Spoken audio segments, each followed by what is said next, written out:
Em nosso estudo de hoje, a lição 22 do livro Rumo Certo, que tem por título Ensinamento Espírita.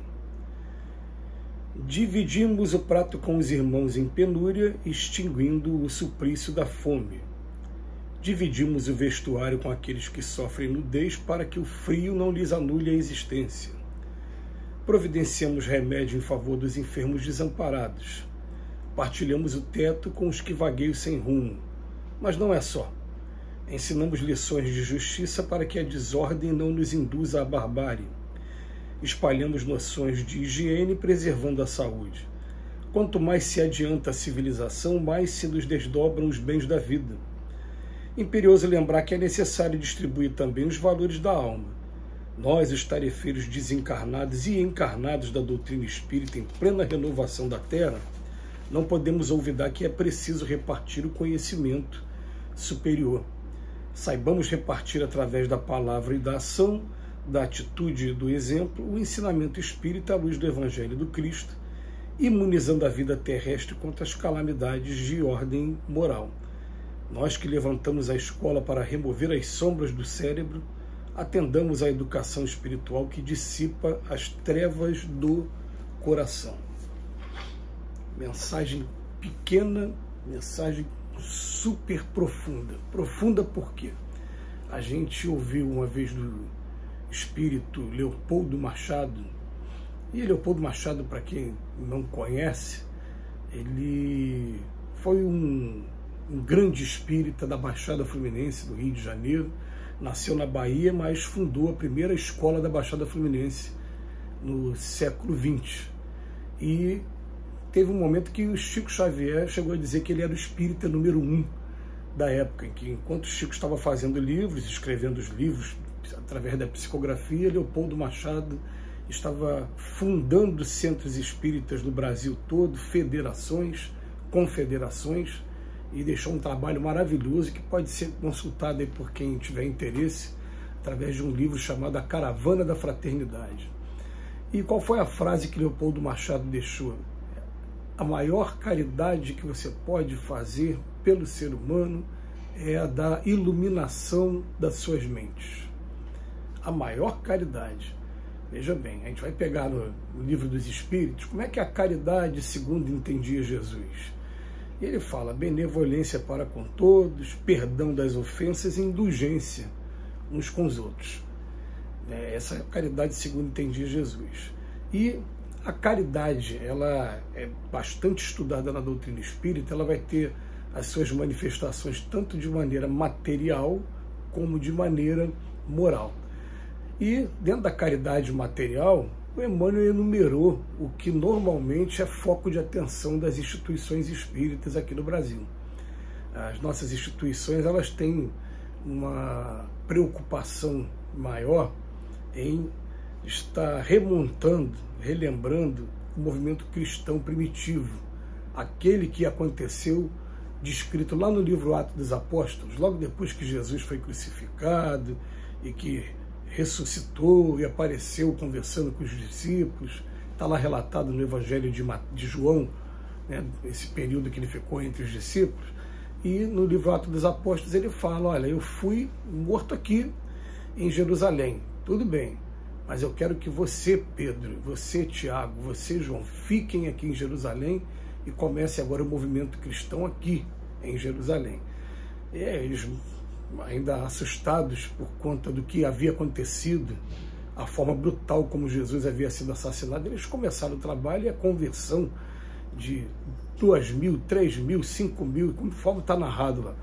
Como é que era esse movimento? Era um movimento bem simples, eram instalações simples, em que se recebia a pessoa trazia suas enfermidades, estava com fome, se alimentava, estava precisando de roupa, usava roupa, estava precisando de remédio, tinha o teto, exatamente o que o Emmanuel descreveu como caridade material, daquelas mais urgentes, mais emergentes. O que as nossas casas espíritas fazem também, né?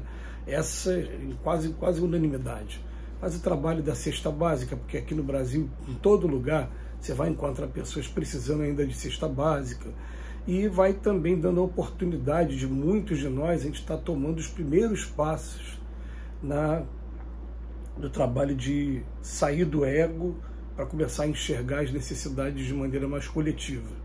Então, é um itemzinho daqui para compor a cesta básica, uma doação feita aqui, começa a fazer da gente, daqui a pouco, trabalhadores, pessoas que estão preocupadas com o próximo. E o Emmanuel, depois de falar isso, fala, tudo bem, mas isso não é tudo. Porque a gente precisa muito, em primeiro lugar, saber quem nós somos, de onde a gente veio, para onde a gente vai, qual é o nosso papel, o que a gente está fazendo aqui. E uma coisa também que é o objeto de curiosidade de todos, por que estamos passando por esse ou aquele tipo de situação aqui na vida? O que é que nós fizemos para estar passando por esse quadro, por essa situação? Por que tem coisas que estão acontecendo o tempo todo? Parece que a gente está tentando fugir e essa coisa parece perseguir a gente. Qual é o objetivo disso? Então, quando a gente começa a ter essas noções básicas, em primeiro lugar, olha, as coisas que estão acontecendo não estão acontecendo para destruir a gente, não. Está sendo para a nossa educação, mas a gente tem a zona de conforto, a gente tem a preguiça, e quando tira a gente da zona de conforto, o que acontece? A gente começa a ficar preocupado e vem também muito sofrimento sempre que tira a gente da zona de conforto. Mas daqui a pouco a gente vai entender que a vida vai trabalhando de maneira, a gente pode até usar assim, a mesma coisa que trabalha com as crianças, sem a gente perceber, de maneira lúdica, né? Como é que eles fazem com a gente? A gente tem dificuldade de relacionamento, a gente começa a ter que arrumar um emprego para subsistência, e o emprego vai colocar a gente para se relacionar com pessoas. Dentro daquilo que eu tenho necessidade, a vida vai me empurrando para que eu vá desempenhando aos poucos, aprendendo aos poucos. Conforme essa pessoa que está passando por essa necessidade material vai tendo esse esclarecimento moral também, a vida começa a tomar um outro rumo, porque depois que a gente tem esses conhecimentos, a nossa vida nunca mais é a mesma. Eu, por exemplo, parei muito de reclamar das coisas que não me agradavam e comecei até a gostar de algumas coisas, entendendo depois qual era o objetivo delas, e comecei a entender que a dificuldade ainda de ter relação sadia do ambiente familiar é nossa. A dificuldade ainda de ter relação sadia no ambiente social, principalmente com os vizinhos, é nossa também. O problema está na gente. Se a gente conseguir trazer o Evangelho de Jesus para dentro da gente de verdade, a gente vai começar a compreender, a aceitar cada familiar nosso do jeito que é e procurar ajudar sem aquela intenção de querer modificar ou querer se impor. E a mesma coisa com relação aos vizinhos também, entendendo que vai ter vizinho que no momento ele não tem condição moral ainda de compreender o respeito que ele deve ter por você. Vai ter coisas que você vai ter, você vai ouvir aquela música alta, aquele carro parado na frente da tua garagem na hora que você precisa sair, aquele vizinho que taca fogo no lixo e a fumaça vem na direção, deixando cheiro nas roupas que estão penduradas no varal. A gente vai ver isso e vai aprender simplesmente a dialogar, a conversar e não entrar em conflitos que só vão trazer cada vez mais problemas.